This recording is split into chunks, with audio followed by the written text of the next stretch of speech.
Hey guys, thank you for Into the Chamber once again.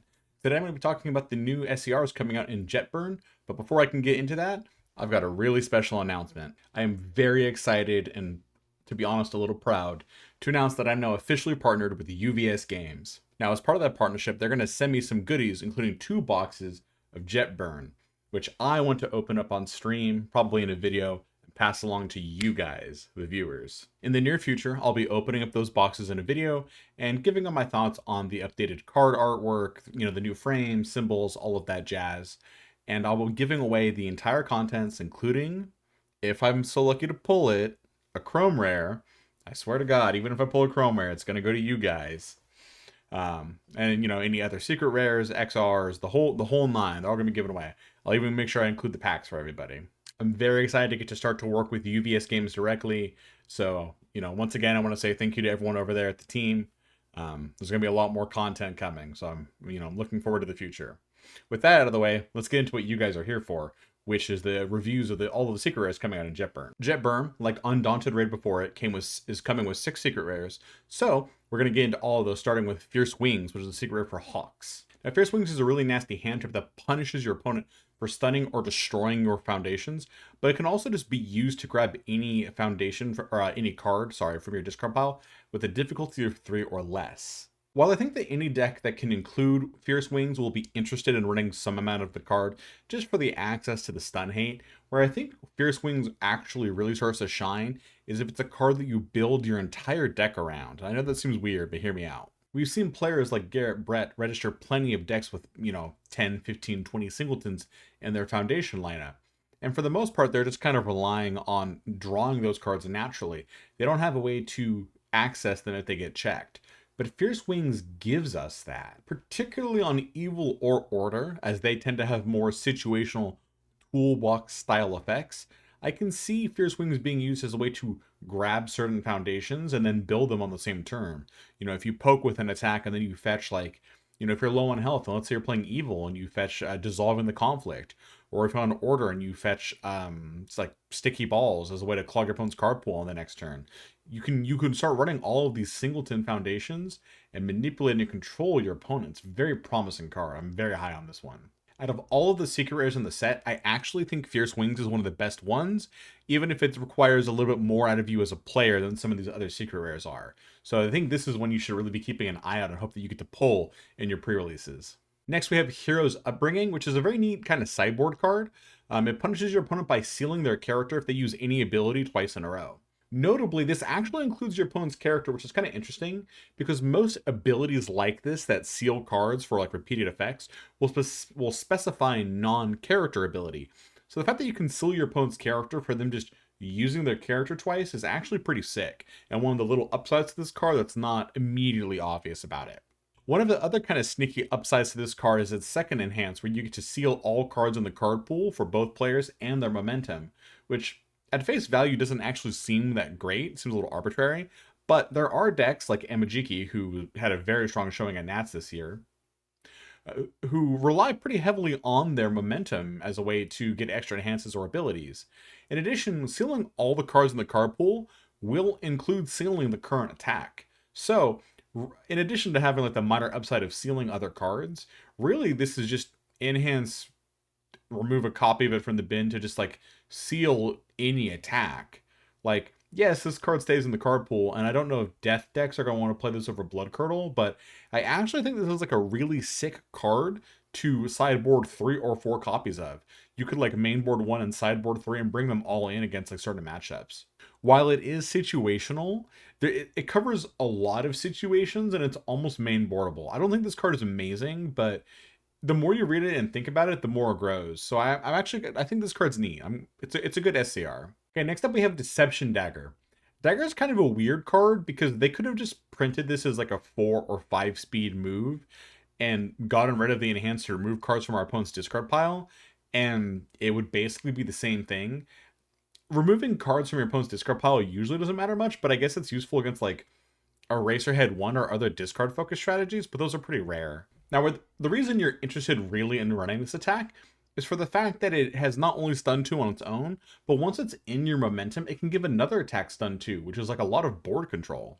While it obviously works great with the new Toga 3 that's coming out, as Toga 3 can snap this card directly into her momentum from the discard pile, I actually wouldn't sleep on this in other life decks, or Toga 2 in particular.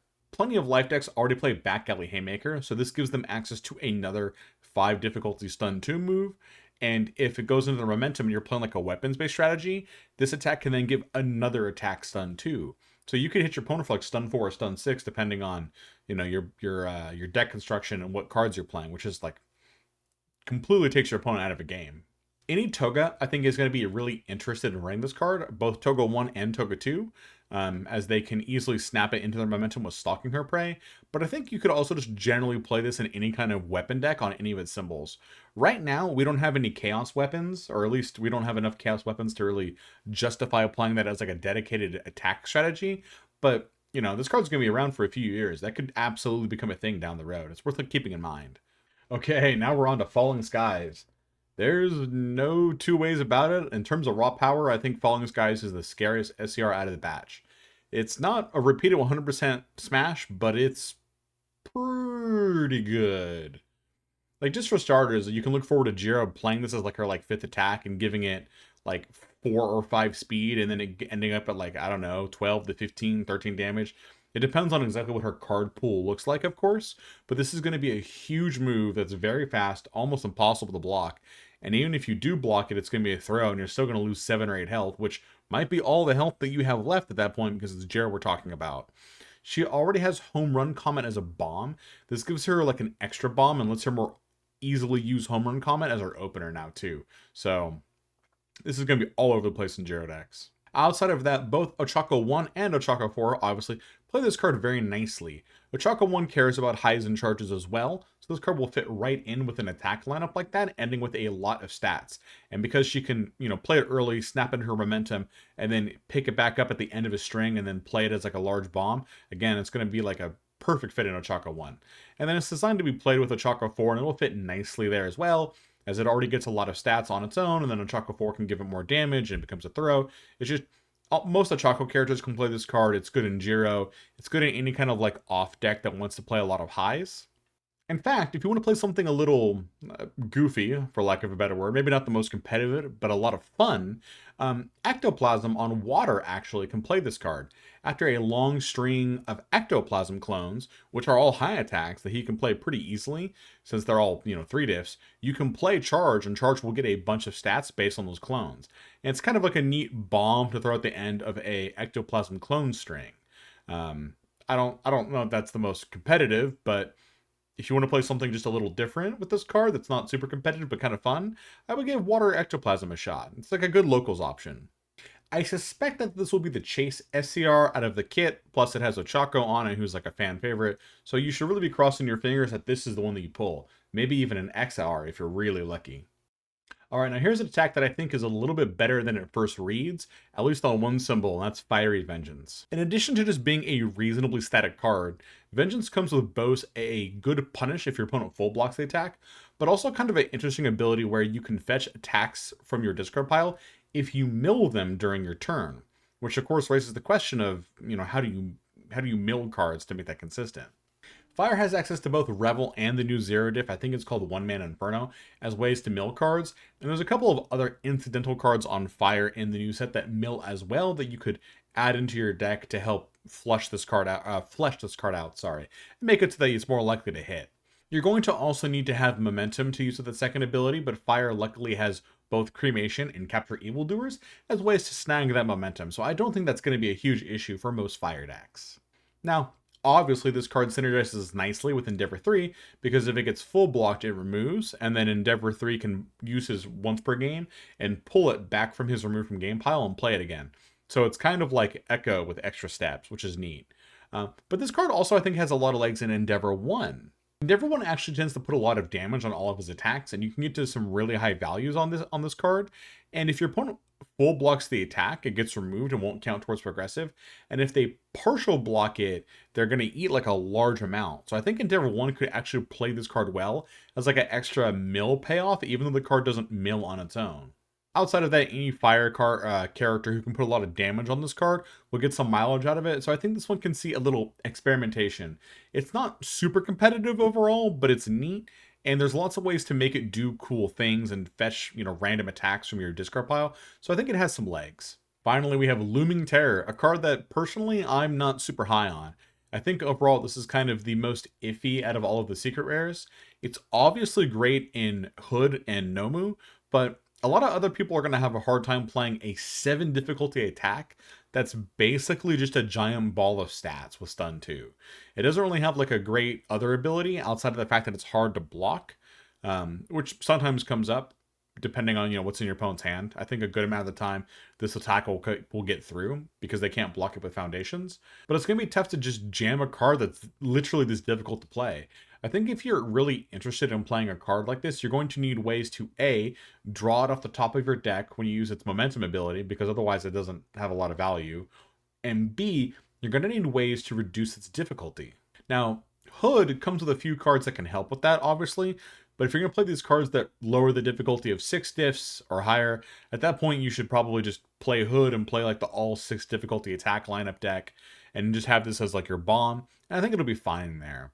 Outside of that, I think characters like Gentle Criminal or Rappa, who can cheat or effectively lower the difficulty of this card, might be able to play it, but even then I'm not entirely sure. I think a lot of the times that's just going to work out as neutralizing the strengths of your character as opposed to leaning into it, only because this move is such a high difficulty value. I'd be surprised if someone came up with like a really cool brew for this card, but as it is, I think this is the one that you're probably hoping you don't get. Unless you're playing Hood or Nomu, of course. With that, it's going to actually wrap up my review of all of these secret rares. I think for the most part, they're really good, and every character that they're built to be played with is going to be very interested in running them, at least 3 of, usually 4 of. And outside of that, most of these secret rares are going to be able to see a lot of play in various other decks. So I think it's a really good set of secret rares overall, even if we didn't get a card like Repeated. It's important for us to have chase cards, but, not getting a $100 card that actively warps every symbol that it's on, I think is a good thing. If you enjoyed this or you found it useful, please consider liking or subscribing down below. It really helps me out and helps the channel out, especially now that I am, once again, big thanks, partnered with UVS Games, which is very exciting. In the near future, you should keep your eyes peeled for more Jetburn coverage. I'm going to cover some thoughts on some of the cards. We have a tier list for how I think the meta for the next set's going to look, including all of the other characters from previous sets. And in the future, I'll be having some strategy videos, so keep an eye out for all of that. But for now, that's going to wrap this up. So, once again, thank you for entering the chamber, and I'll see you in the next one. Bye, guys.